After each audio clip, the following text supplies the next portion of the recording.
What's up, everybody? My name is Amy, and this is the Ruby Pearl Glamper True Crime Podcast.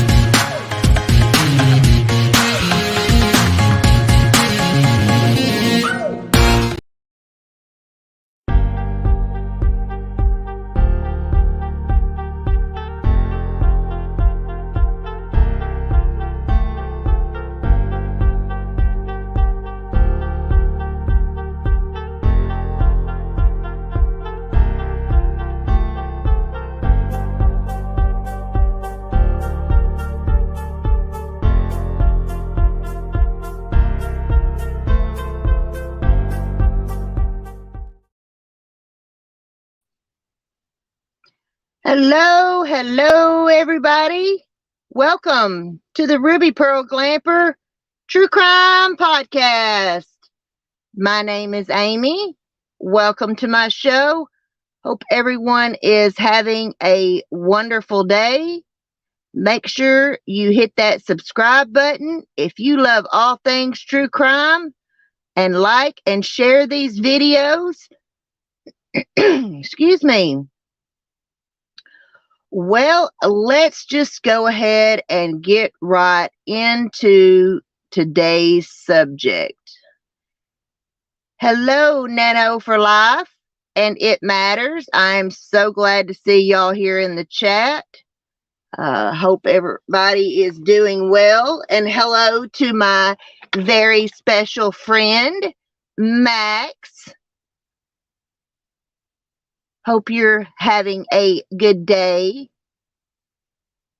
It seems that mainstream media, the news that's been trending this past week in the mainstream media, in the Idaho 4 case and the Summer Wells case, is simply old news here in the streets of YouTube and on other social media platforms. The mainstream media, you know how they are about their leaked information and sources close to the investigation, and sources say, like this big mystery, what's going on and being said in the mainstream media with the Idaho 4 case, and as well as Summer Wells case, is just, it's all old news. And that's what I'm going to talk about today. But before we get into, the main subject and talking about the Idaho 4 case and the Summer Wells case, there's just a couple of other things in the news that I wanted to briefly mention. Kyle Rittenhouse.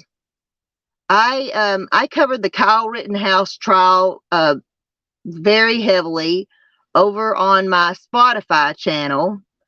And as you all know, Kyle Rittenhouse was was acquitted in the killings in Kenosha that he was accused of. However, one of the victims that he shot, his father has filed a civil suit against Kyle Rittenhouse. And the judge has said that the civil case will go forward. Now, if you're wondering why someone can sue someone civilly for a crime that they've already been acquitted on, you need look no further than the O.J. Simpson case. As we all know, O.J. Simpson was acquitted for the murders of Nicole Brown Simpson, his ex-wife, and her friend Ron Goldman. But in civil court, more testimony is allowed. And in a civil case, in a criminal case, the prosecution has the burden of, proving its case and proving that this person is guilty beyond a reasonable doubt. But in a civil case, it's just about the preponderance of the evidence. And so it's a little bit different. And O.J. Simpson was actually found liable for the deaths of Nicole Brown Simpson and Ron Goldman, even though he was acquitted in his criminal trial. So there is a good chance that just like O.J., Kyle Rittenhouse could be found liable for the deaths of the people that he shot that night in Kenosha. Also, Priscilla Presley. Now, y'all, if you know me very well, I am absolutely devastated over the loss of Lisa Marie Presley. And in less than a week that they laid Lisa Marie to rest, they found out that Lisa had filed some papers in 2016 that removed Priscilla Presley and her money manager, who was Lisa Marie's money manager as well. It took them off the wheel, and Lisa Marie made her two oldest kids, Riley Keough and Benjamin Keough, the beneficiaries. Well, we know that, Benjamin Keough unfortunately took his own life in 2020, so that just leaves Riley Keough. And anyway, Priscilla is challenging this amendment to the will. And, it's just devastating. Lisa Marie was pissed when she found out that her mother was being given $700,000 a year from Elvis Presley Enterprises for doing absolutely nothing, because she has no stake in Elvis Presley Enterprises. She has no stake in any of Elvis's money or anything like that. But she was getting a healthy sum of money from this money manager guy. And anyway, Lisa had ended up filing in 2016. That's when Lisa and her husband, Michael Lockwood, that's when they split up. She filed for a divorce, made several accusations against Michael Lockwood. Then she filed a lawsuit against the money manager because he had invested her money in Core Media, who owns American Idol. And they went bankrupt. And so Lisa Marie lost millions of dollars. And, of course, the banking manager's like, I didn't do anything wrong. You're the one that spent all your daddy's money and squandered it away, living, a lavish lifestyle. And, but hey, that's why you have a money manager, is to keep your finances in control. And when you're spending too much money, that's when you stop and say something. But, it was him that invested her money into Core Media that went bankrupt. And anyway, she ended up losing a lot of money. So, and I just, I realized that if it weren't for Priscilla, that, she's the one who saved Graceland. Graceland was fixing to be basically repoed. and she saved it and she turned it into a museum, and it has, made a wealthy profit. But once Lisa Marie turned 25, Priscilla's job was done, and she became, the sole owner and in charge and everything, with Graceland and in Elvis Presley Enterprises. And I'm just a little perturbed at Priscilla. It's like, I thank God that I basically do not have a pot to piss in, and there's just not really anything for my kids to argue over once I'm dead and gone. So, but anyway, so let's talk about, you didn't know about all that? Yeah. She's, I mean, her, dare I say this, but I mean, damn, Lisa's body is barely cold and in the ground, and she's, challenging the wheel and all this. And, and it's as if that family, as if there's not enough problems in that family and enough rifts in that family that have been going on for several years, and especially, since 2016, when, Lisa and Michael Lockwood split up, and then there's this, big custody battle, and Lisa was dealing with, drug addiction issues, and it's just been a mess. But yeah, Priscilla chose to leave Elvis, and she divorced him, but it's like, and she moved on with her life, got, with somebody else, had another kid and everything that you never hear about.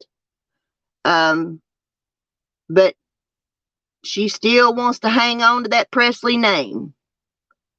And I tell you what, she did Linda Thompson really shitty and sorry with this new biopic with Austin Butler. The way it was portrayed was that, after Priscilla and Elvis divorced, he basically just curled up in a ball of depression and all that. And none of that is true.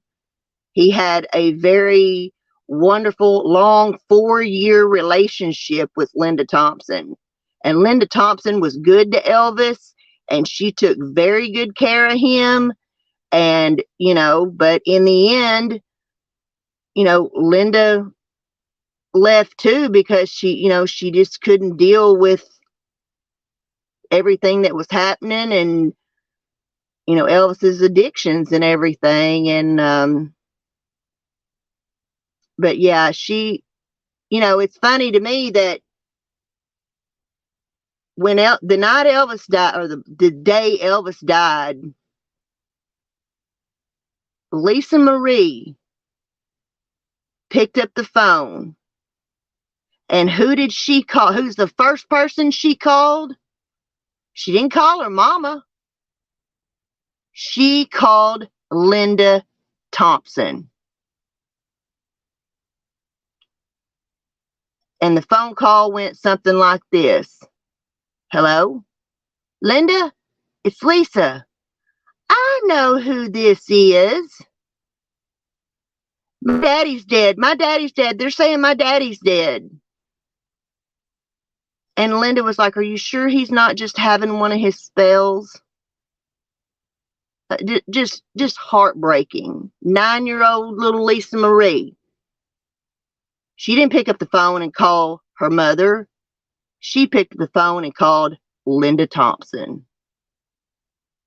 So that ought to tell you something. I can see her challenging the wheel, but as far as Priscilla, yeah.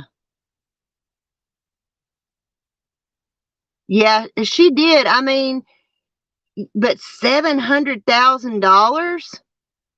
And actually, like I was saying, when Lisa turned 25, that's when she received the trust, and that's when things, all went to her. But $700,000 for doing absolutely nothing. I wish I could get paid $700,000 a year for doing this YouTube channel. Yeah, exactly. So let's get into talking about what's going on with the Idaho 4 case and Bryan Kohberger and Summer Wells, whose birthday was this weekend, and she's been missing now for 20 months. We're going on 2 years of Summer Wells being missing.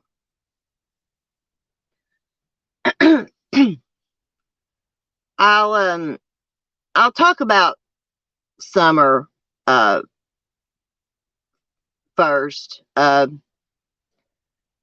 Wells, after his stint in jail, is back on his YouTube tour of going on different panels and channels and whatnot. And he's cussing people and screaming and yelling and calling people horrible names and saying that it's all YouTube's fault, that all this has happened to him and Candus and everything. And he's been, making his appearances on different people's channels, and which most of those channels I don't even watch. I just happened to be up late the other night when Dolly Vision was on, and he ended up calling into the Dolly Vision show and just cussing and screaming and calling Dolly the N-word, and he's just blaming everyone and blaming all of us here in YouTube for all the problems that he and Candus are going through and dealing with. And, we know that Don Wells and Candus both, for that matter, have never done themselves any good by coming on to YouTube channels and YouTube panels and whatnot. In my opinion, they've just dug themselves a deeper hole. And then, you got Don goes on the news and he's acting like a choir boy. Yes, when I was in jail, someone gave me a copy of the New Living Transition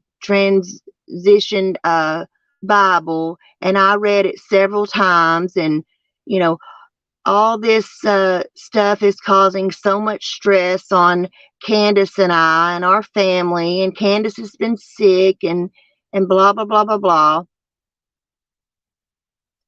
Don't watch YouTube, Don.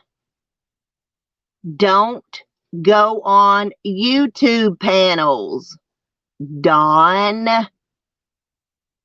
If all this is causing you so much stress, and Candus so much stress, then why do you keep going on these panels? In my opinion, it's not about Summer. It's all about Don trying to save his reputation and trying to, it's all about Don. He goes on all these panels and he makes it all about himself, and he blames everyone in the world for causing all these problems. And once again, we just sit here with our wheels spinning in the mud. That's what I've heard, Nano. That's the rumor on the YouTube streets, is that they have a hearing this month that determines whether or not they're going to get their boys back. It's basically a final decision, from what I understand. So I think in on one hand, Don is trying to uh, save face, and this is his last ditch effort to try and get it, the boys back and stuff. So he goes on the mainstream media news, and talks like a choir boy. And then he comes on YouTube and he's calling Dolly Vision the N word, which Dolly ain't even black, but he's calling us all that name basically. And yeah, oh, I agree with you, Nano. I totally agree with you. And he just cusses everybody. And a lot of these panels that he's going on, everybody's asking him all these questions regarding his past and his conduct and all that kind of stuff. And to me, that is, I'm not saying it doesn't have any bearing on what possibly happened to Summer. What I'm saying is that it's not helping find Summer. Yes, his conduct and his behavior, things that have gone on in his family dynamics, all that stuff, it does have bearing on the case, and does have, it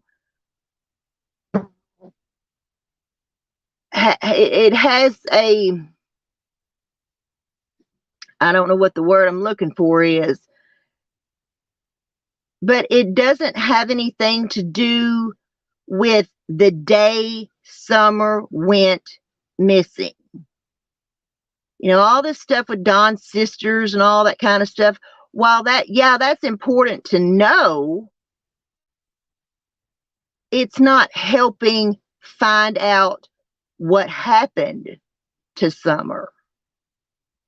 And again, we're just wasting our time and spinning our wheels, going over and over and over and over and over all that mess, because all Don's going to do is deflect, and blame. Let's get to the meat and potatoes of the situation. I want to talk about what happened the day Summer Moon Utah Wells went missing. And I want Don and Candus both, for that matter, to be honest and admit to certain things, or deny them if they're not true, that is going to help find what happened to Summer. If they're innocent, as they say they are, and they had nothing to do with Summer's disappearance, then we need to find out who did. And I have never believed that if Summer was kidnapped, that it was a random kidnapping. There is no way in hell that if she was kidnapped, that it was a random kidnapping. Don doesn't live in a residential neighborhood. He doesn't live in the city limits. He doesn't live where there is a lot of traffic and a lot of cars and stuff that, someone could possibly be driving by and, happen to see a kid and snatch them up. Like being at a public park or something like that.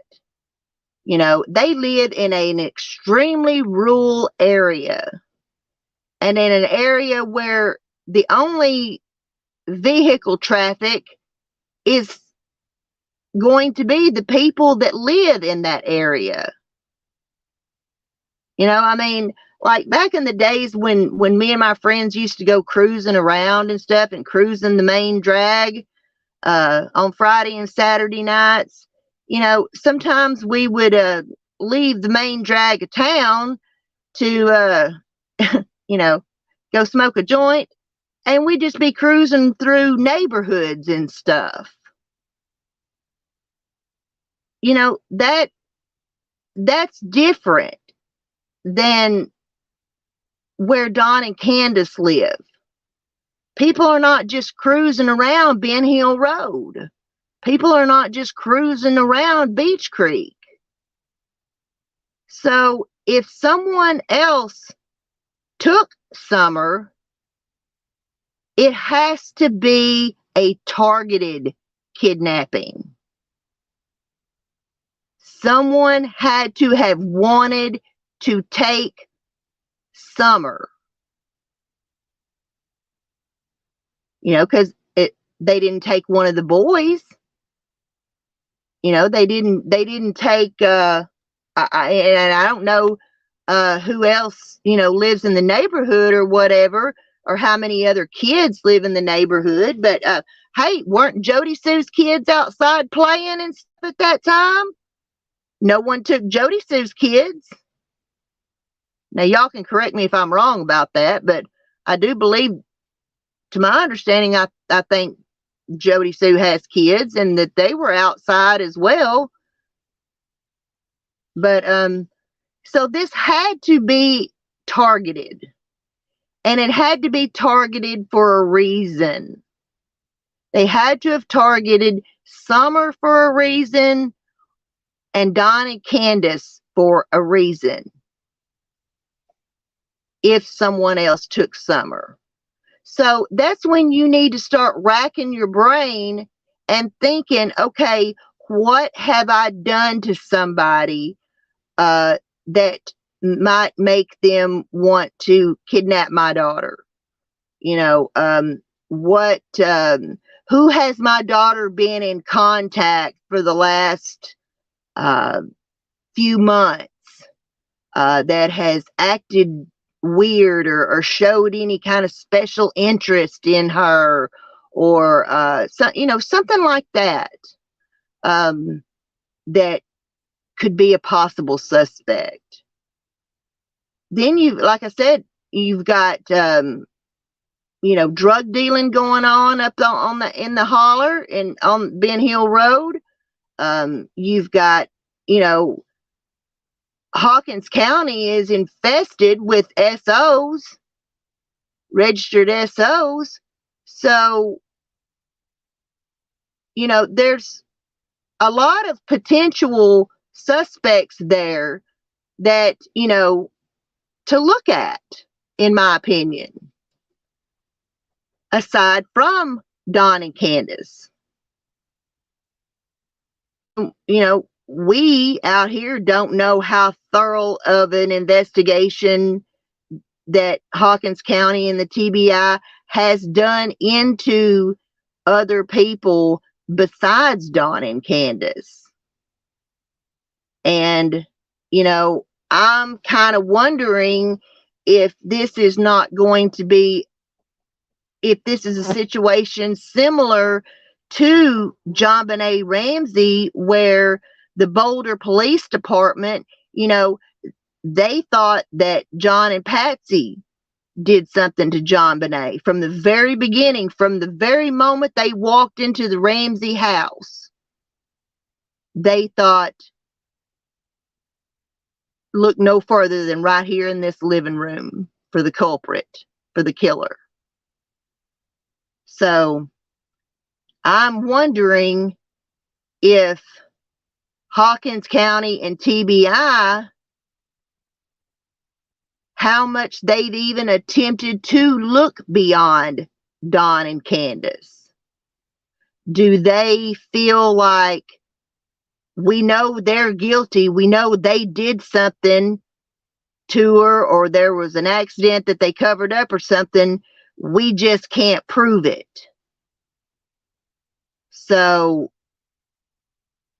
you know, again, how extensive of an investigation into other people has Hawkins County, Ronnie Lawson, TBI, how extensive of an investigation outside of Don and Candus have they done? What do y'all think? Do y'all do y'all think they have done much to look beyond Don and Candus, or you know, or do you think that they've been focused on Don and Candus all along and they just can't prove it? What are your thoughts, to those of you who are listening?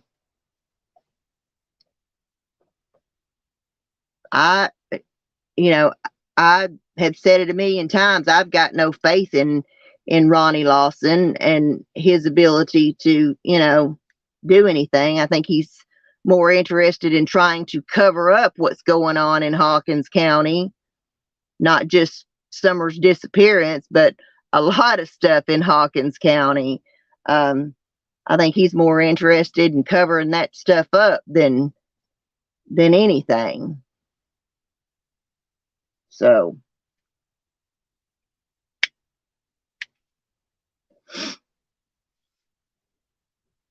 you think, Nano, you think that they think it's Don and Candus?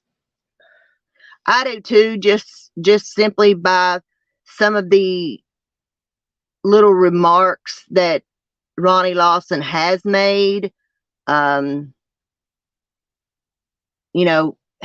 said that they do not believe that she was taken out of the area. They first of all, they've said they don't even believe she was kidnapped.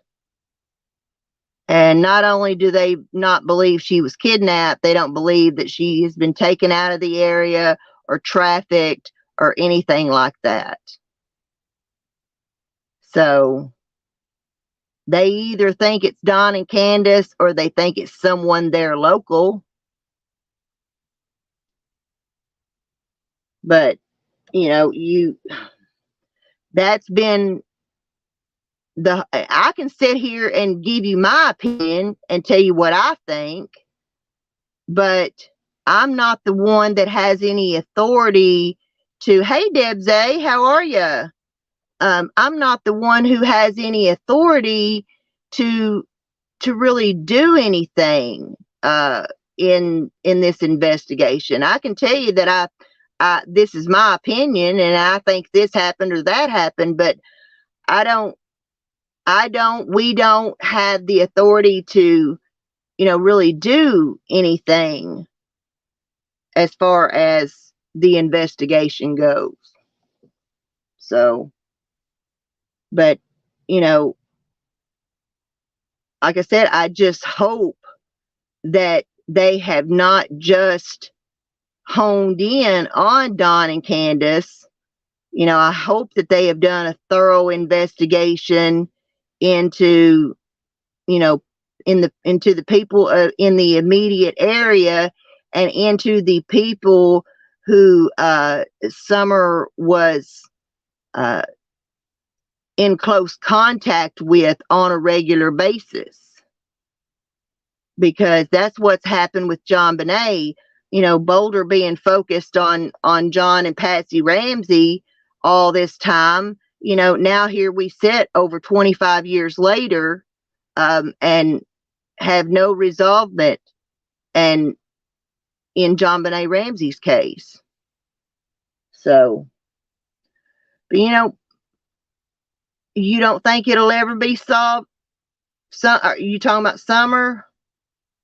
I lost hope a long time ago. I'm gonna be honest with you, Debs. I lost hope a long time ago. And now as time just keeps dragging on and we don't hear a peep out of nobody. We don't hear a peep out of Hawkins County Police Department. We don't hear a peep out of the TBI or nothing. How active are they currently working on Summer's case? I wish they'd bring in a whole new set of folks to just go back to the very beginning and reinvestigate everything. You're going to wait until the boys' hearing? Yeah, I'm anxious to see what happens after this hearing. because it is a final decision hearing in whether or not they totally lose custody of the boys. And, we were talking the other night about we don't really know what Scott Pruitt means when he says that Summers' case is bleeding over into the CPS case. We talked about that the other night. So, maybe something will break. Maybe something will happen. I hope so. You think it's next week, the hearing? If anybody can get maybe an exact date, if anybody can get the inside scoop on when and where the hearing is going to be and what date and all, let me know.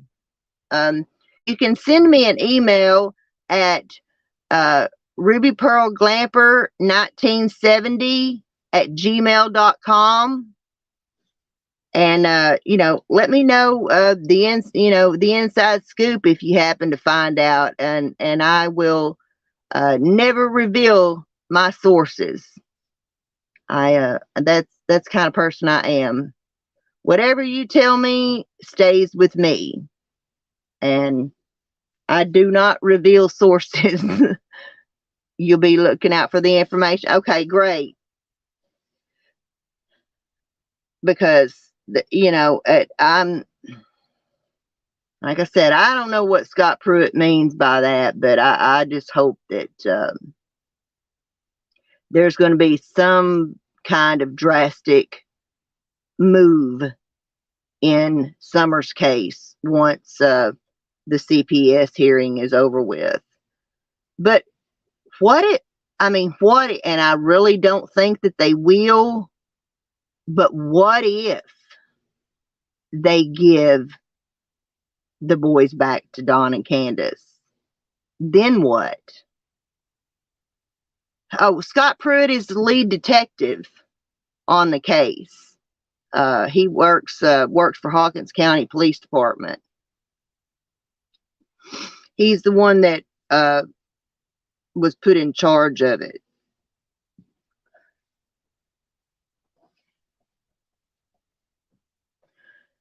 So let's talk about, I want to talk a little bit about the Idaho 4 and Bryan Kohberger. Mainstream media recently has come out with some what they call new information regarding the deaths of Xana Kernodle, Ethan Chapin, Madison Mogan, and Kaylee Gonzalez. And sources close to the investigation, leaked evidence. No. I was talking about it a month ago on my channel. My original theory as to what happened the night that the Idaho 4 were killed seems to be that I was right. That I was right about regarding my theory as to what happened that morning. Now, my theory on who did it changed a little bit, but my theory on how it went down has never changed. And all the new evidence that has come out since then has only, proved my theory even more right. And, the theory that I came up with was long before Bryan Kohberger was ever even arrested. But the information has been floating around out in cyberspace on Reddit and YouTube and 4chan and a bunch of different sites. And it was put out there very early on that Ethan was either found in the hallway or the living room area. And then, it was said by, I believe the coroner stated that one of the victims had defensive wounds. Well, then Xana Kernodle's father did an interview, and he let it slip and stated that Xana was the one who had defensive wounds and that she put up one hell of a fight. Then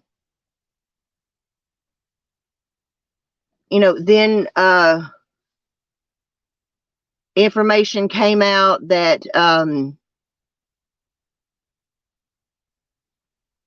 course, after Bryan was arrested and everything, then it came out about the knife sheath being left on Madison's bed, and that Maddie and Kaylee were both together in Madison's bed. So that bolstered my theory even more. But my original theory was that Kaylee and or Maddie were the target, that the killer came in through the sliding glass door, walked up the stairs, took out Madison and Kaylee, which made noises that woke up Ethan and Xana. And when the killer came back down the stairs, he encountered Ethan because the noise woke them up. And therefore, he took out Ethan and took out Xana. That was my original theory. That was before we knew that Xana had gotten a DoorDash at 4 o'clock in the morning. And that she was on TikTok and stuff. That was before we knew that Dylan was actually on the second floor in her bedroom. That she was not on the ground floor with Bethany Funk. So, as new information has come out, it has only boosted my original theory. But the mainstream media seems to just now be finding all this stuff out. But the information has been out there all along. It has been talked about on all these, different sites, Reddit and 4chan and whatnot. And people knew stuff and they were posting it online. And, it has come out that allegedly that people around campus at Washington State University, where Bryan attended school, and the University of Idaho, where the four attended school, that, it was all out there on campus, the kids on campus knew, hell, before the police basically got there. So, I'm just, the information has been there all along. And, sadly, now that, mainstream media is, reporting on these details about Ethan and Xana, unfortunately, it takes me back to Dylan Mortensen again and how she didn't call 911 for several hours. And, I don't care what all these hate channels have to say. I'm not a bad person. I'm not intentionally trying to hurt Dylan Mortensen, or shame her, or, victim blame her. But, you have to ask, if she saw and heard all this stuff, why on earth she didn't call 911 right away? And, with this new information that mainstream media is saying, Dylan stated to the police that she heard a thud, she heard crying, she heard someone say, someone's in here. She heard noises that she thought maybe Kaylee was upstairs playing with her dog. But I don't see how there was not screaming going on and yelling going on from Xana and Ethan. I don't buy this silent murder story, and that only these few little noises were heard. If someone is in your bedroom and you're fully awake and they are attacking you with a knife and slashing and stabbing you, you have to know that they had to have been yelling and screaming. At least Xana. It's being reported that trigger warning, that that Ethan's throat was slashed. But so that could have rendered him unable to yell or unable to speak. But as this is happening in the doorway of Xana and Ethan's bedroom, you have to know that you can't convince me that Xana was not screaming to the top of her lungs. You understand what I'm saying? I would be. Would y'all not be? I mean, you're sitting there watching someone attacking your boyfriend with a knife. You're screaming to the top of your lungs. And then once he's done with Ethan, he comes after Xana, and she put up one hell of a fight. She had wounds to her hands from trying to apparently grab at the knife. If you followed the Jody Arias Travis Alexander case, Travis had the same similar wounds on him, on his hands. And what they are defensive wounds. You're swinging and grabbing and putting up your hands in defense and all this, chaotic stuff. And so you're going to get all these different types of wounds on you. And, then he, finishes her off or whatever, and just horrific. Totally horrific. Now, as I've said before, I completely understand that if Dylan heard all this commotion and, then opened her door and saw this masked man with bushy eyebrows, dressed in black in the hallway or nothing, I totally understand her shutting her door and locking it in an effort to protect herself. I mean, I would have done the same thing. I would think that we would all have done the same thing. But again, the question is, why did it take so long for her to dial 911? And because if she had, it's a good possibility that the cops could have caught Bryan right away. You know, and we don't know if any of them might have possibly been saved either.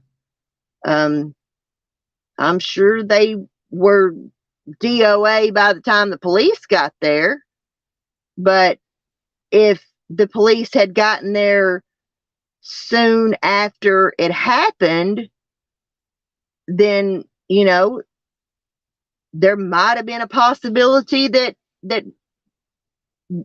someone could have been saved. And unfortunately, we'll never know.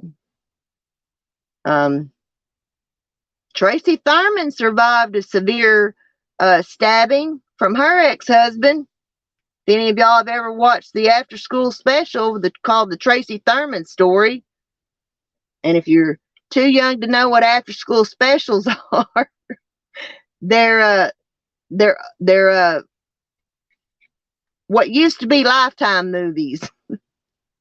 So that's the pre-Lifetime era is the ABC after-school specials.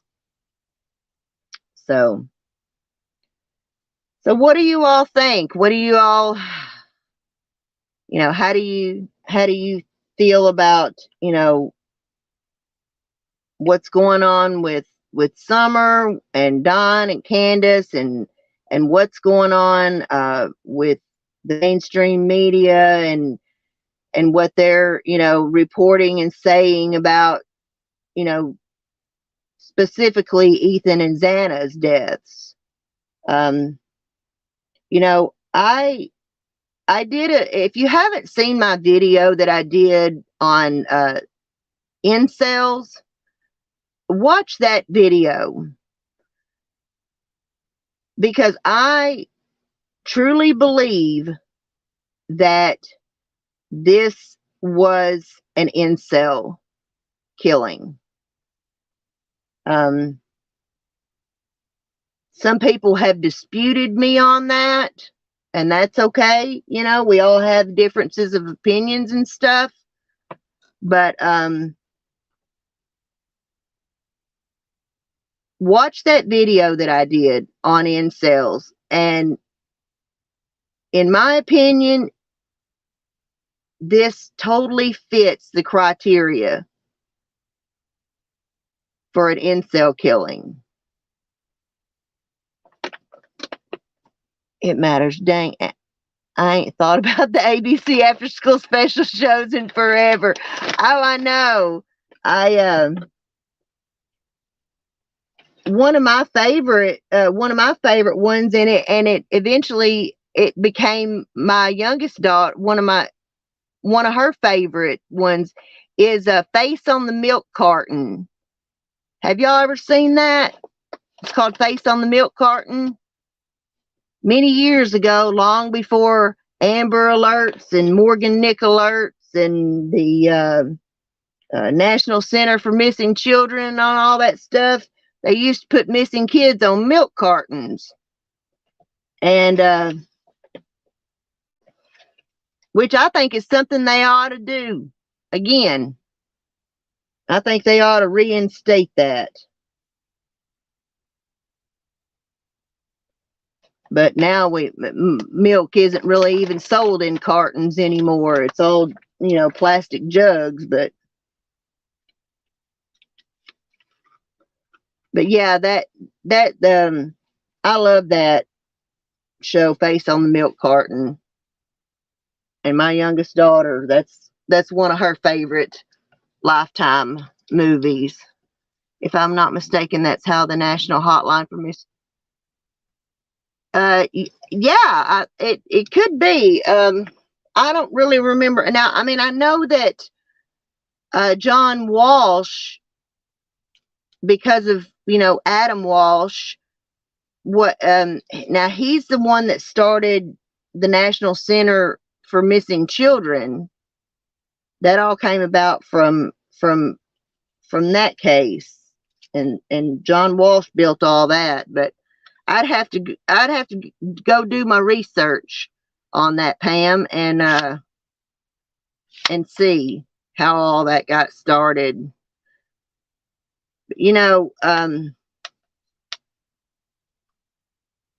That is definitely something that I feel is going to have to be looked into, and possibly be revamped, is the criteria for an Amber Alert.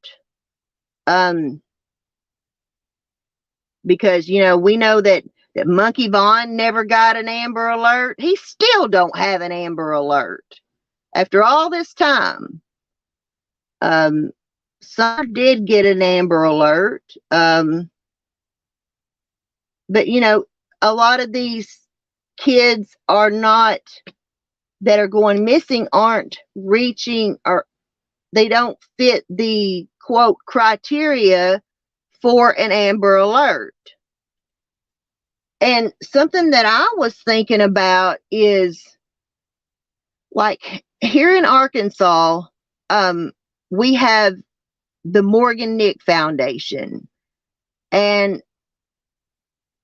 I want to say this all happened even before Amber Alerts. Colleen Nick, Morgan Nick's mother, she, created the Morgan Nick Foundation and created the Morgan Nick Alert here in Arkansas. And I used to take my kids every year to the fair, and because the police department would have a booth set up, and what you did was you took your child and had their photograph made, and they had one of those things in the background, like, that shows how tall you are, and they would take your child's picture in front of that, so that it would clearly show how tall your child was, and then they gave you some paperwork on collecting a DNA kit, on how to collect a DNA kit for your child. And so you would take, like, a bloody Band-Aid or something. You're not going to draw your kid's blood or or anything, but take a bloody Band-Aid, and also collect a hair sample from your child. Go buy a package of combs at the dollar store.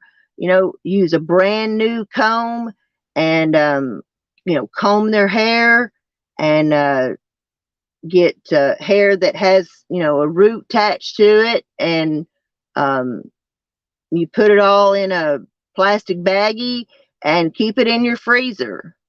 And I did that every year with my kids. But I noticed through some of these other missing kids that those states have an alert that's named after a particular child that went missing from their state.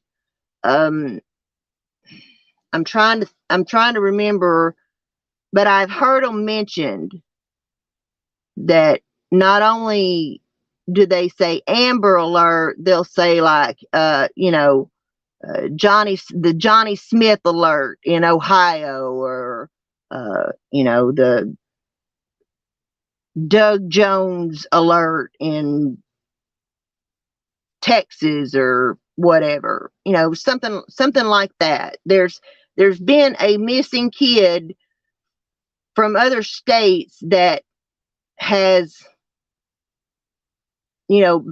became mainstream popular, and an alert, missing child alert, was named after those kids.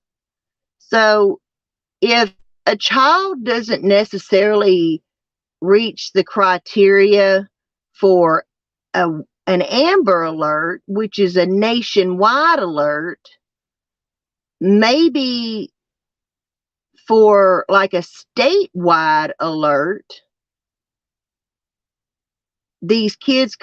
some kids could qualify for that, because all missing kids, whether you think they ran away or maybe just wandered off from the house or something like that, just because you don't have a car or a license plate number or any of that kind of stuff, a missing child is a missing child.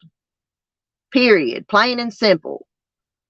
So why not in each state, like for instance, if my child were missing here in Arkansas and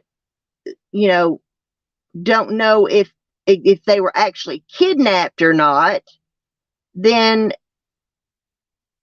they get a Morgan Nick alert, since they don't qualify for an Amber Alert. That would at least alert the state of Arkansas that we have a missing kid, and to be on the lookout for that kid. Am I making sense? I know I'm kind of stuttering, but I'm trying to I'm trying to make sense anyway. I hope I am. And wasn't it one of the reasons why someone put on the Amber Alert as soon as she would? I don't know, because I don't know exactly how Summer fit the criteria for an Amber Alert. I don't know if it was because of the whole red truck scene in the area, or if it was just from Don and Candus pushing it from the get-go. Oh, she's been kidnapped. She's been kidnapped. Don said from the moment that he got home that he knew right away she had been abducted. Just knew right away she had been abducted. And something that he said on Dolly Vision the other night caught my attention. After he got through cussing Dolly, and Dolly de-escalated the whole situation, he told Dolly that an angel came to him and told him that something was going to happen in regards to Summer. Now, I'm not going to stand here and call Don a liar. And there is a reason why I don't feel comfortable in saying that, oh, you're full of shit and that never happened. Because I have had my own experiences in life with the unknown and paranormal and communication through dreams and stuff that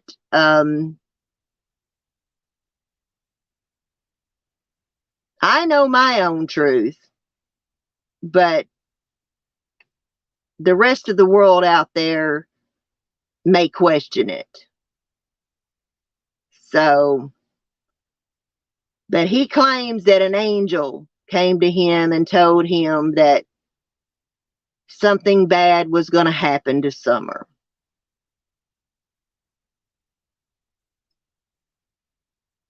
And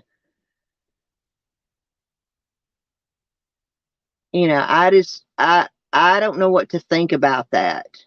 because, as I said, I've had my own experiences.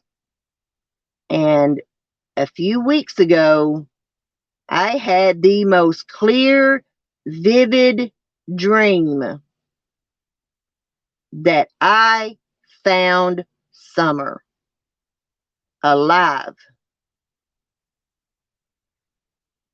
And that little girl was so happy that I had found her. And I picked her up and I put her on my hip, and she was just smiling and giggling and hugging me. However, what she was so happy about was not only that I had found her, but that I was going to take her home to live with me. And that she was going to have a new mommy, and have a mommy that loved her and cared about her and was going to be good to her. She was so happy.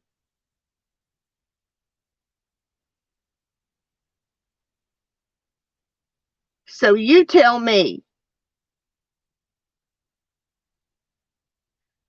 that's another reason why I keep stressing that wherever Summer is, whether she is alive or whether she is deceased, she is crying out to all of us, and she is begging for us to find her. I know she is. And yet we just sit here spinning our damn wheels in the mud with Hawkins County and Ronnie Lawson, and them sitting, what I feel they're sitting on their ass. They're not doing a damn thing. And then you got Don out here, and all he fucking cares about is what everybody is saying about him, and the rumor and the gossip and all this. All he seems to care about is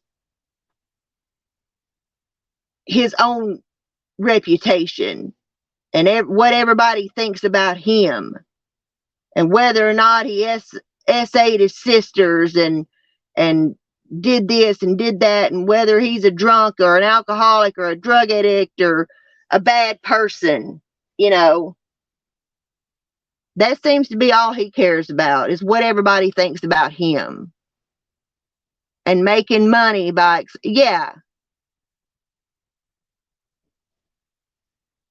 It, and like I said, I haven't, most of the channels that he has been on, the panels that he's been on and stuff, and shows that he's called into, I don't watch any of them. I don't watch Prayer Garden. I don't watch Crazy Critters on the Farm. I don't watch Cher and Mark, and I don't watch Benny Keys, and I don't want, and all these different people. The only person I do watch is Dolly Vision, and I don't even catch all of Dolly's shows.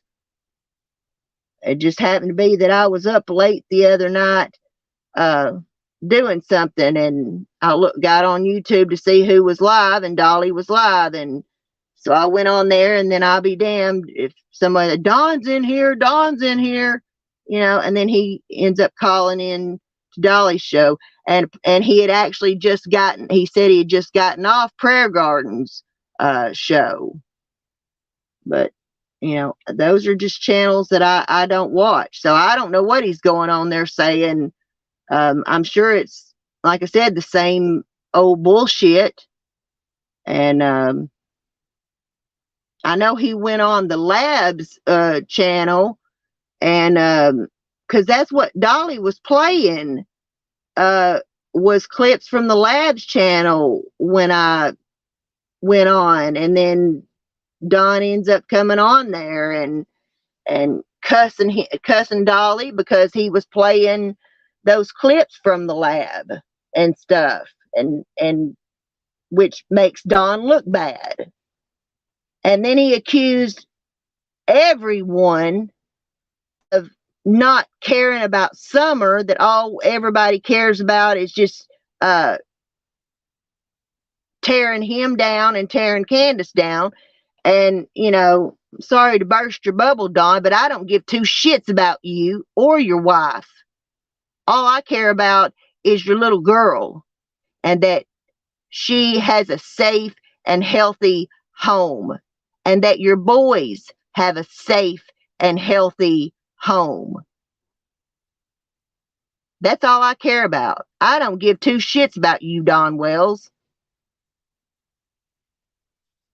Oh, he's making his rounds. You can rest assured that he wants to be heard.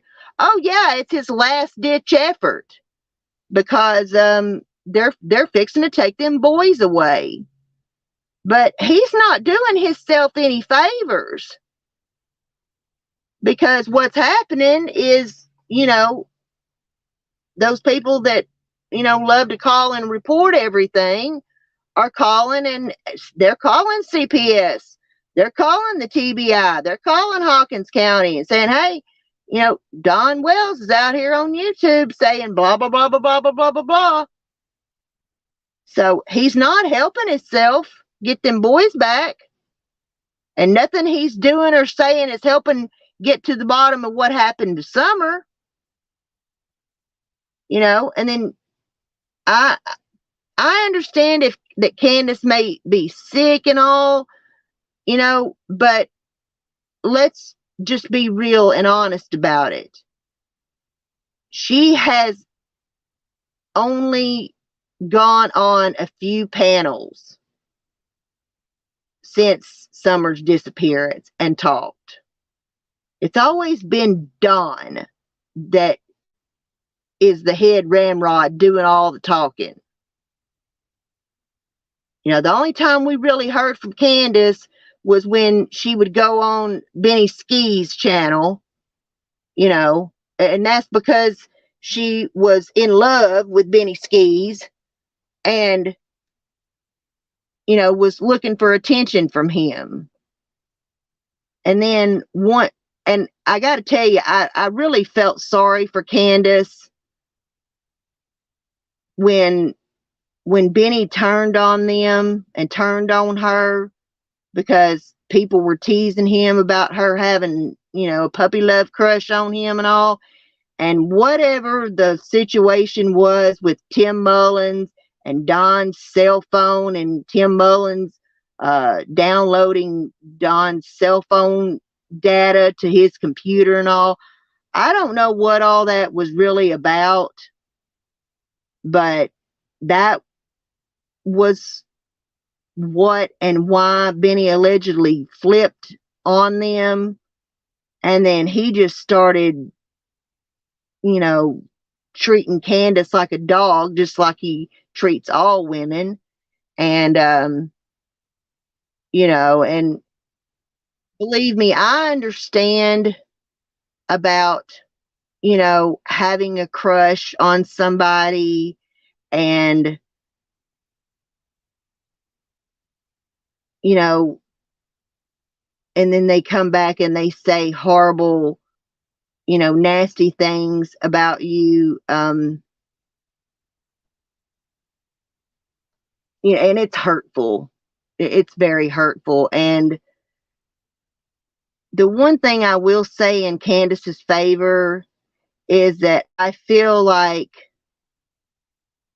she has been in such a dominating and abusive relationship with Don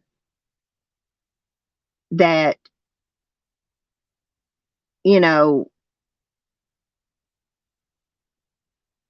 she, was getting attention from Benny, and developed a little crush on him.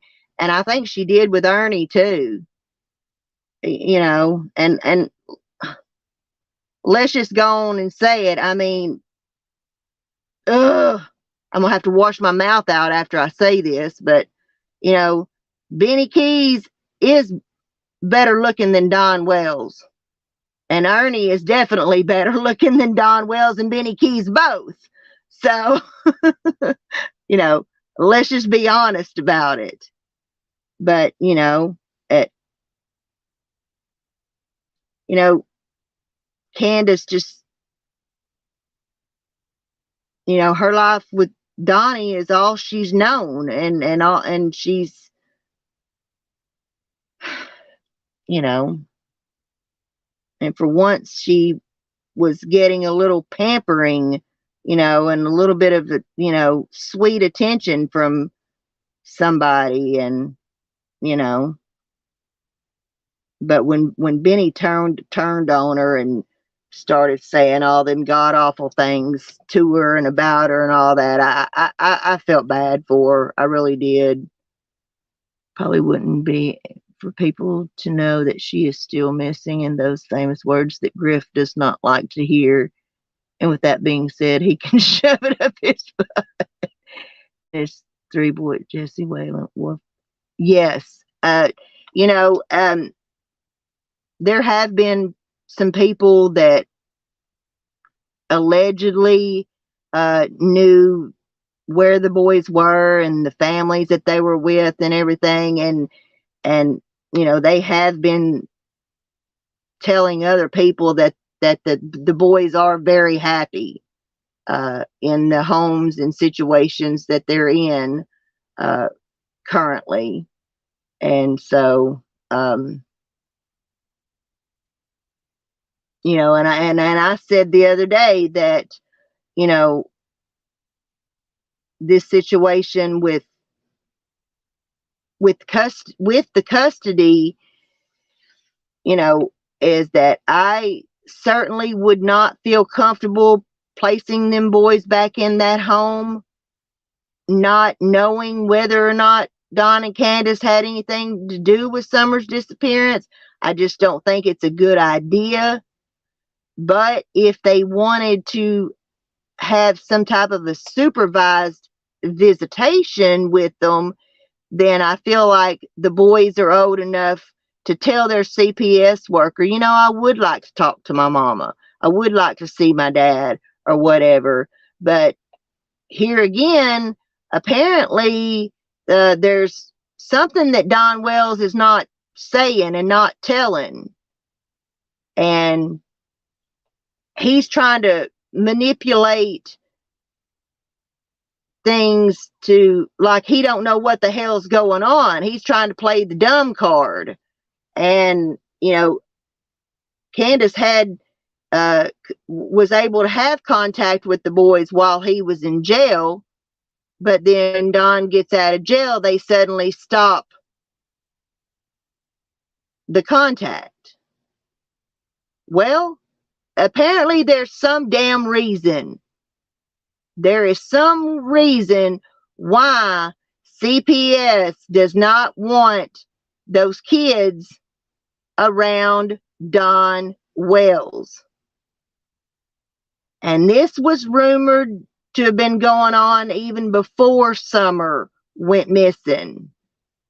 And that came out of Dudley's mouth, Don's former co-worker, when he was talking to Betty and to Bullhorn Betty and to Molly Golightly.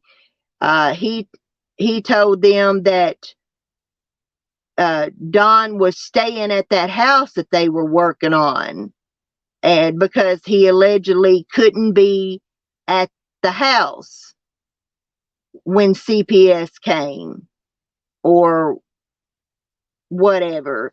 So there's something that Don is trying to cover up and not tell the rest of us. And, you know, he's trying to manipulate the situation to think that, oh, CPS is being ugly to me and won't let me see my kids. There's a fucking reason why, Don. And you know what the reason why is. Why don't you just go on and admit it? I got a hell of a lot more respect for somebody that will admit to what they've done than to keep denying it. And until you confess your sins, Don Wells, you ain't going to make it to heaven.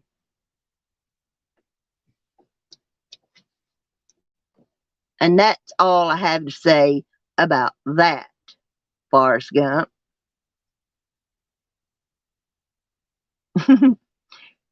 It was all just a game to BK, and he never gave a crap. Oh, yeah, I know. Yeah, he tries to pretend like he's this, the greatest thing since sliced bread to the true crime community and stuff. But, in my opinion, all he did was make Don and Candus look even worse.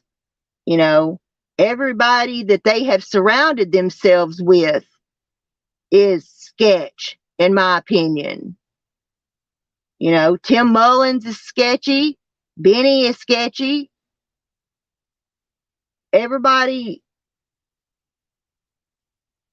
and I don't know what to think about that church either. I have questions. Something just seems off regarding the church that they attend to. I don't know what it is, but I don't know if it's just like some serious denial on Robin Lane's part and all that, but there's just something not right. There's something not right about the church and Tim Mullins and all of it.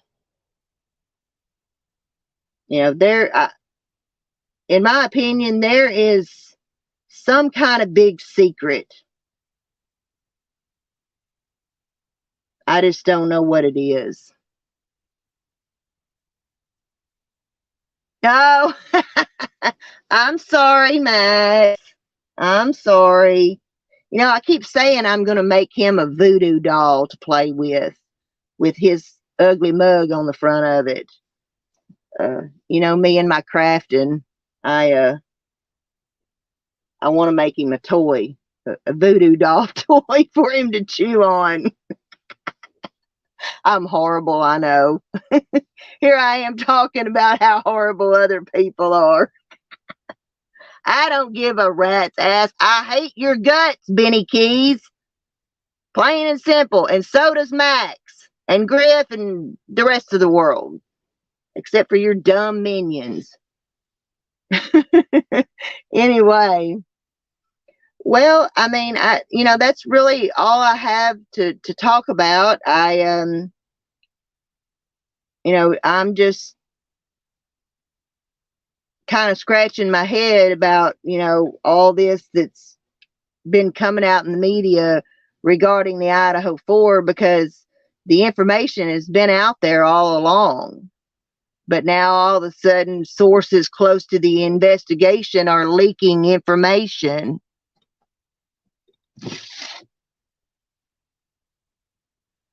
And whatnot. So, but anyway, I'm going to call it a day, y'all. I've got to get some stuff done before it gets dark and whatnot. But, everyone, y'all have a wonderful rest of the evening. And when you go out into the world, everyone, please remember, be the change that you wish to see in this world. As Michael Jackson said, it starts with the man in the mirror. Peace out, everyone. What's happening, y'all? If you're looking for a sad true crime podcast, then get up off of that thing and boogie on over to the Ruby Pearl Glamper True Crime Podcast, where we give you the lowdown on all things true crime. Oh, and don't forget to hit that subscribe button and ring that notification bell. Catch you on the flip side.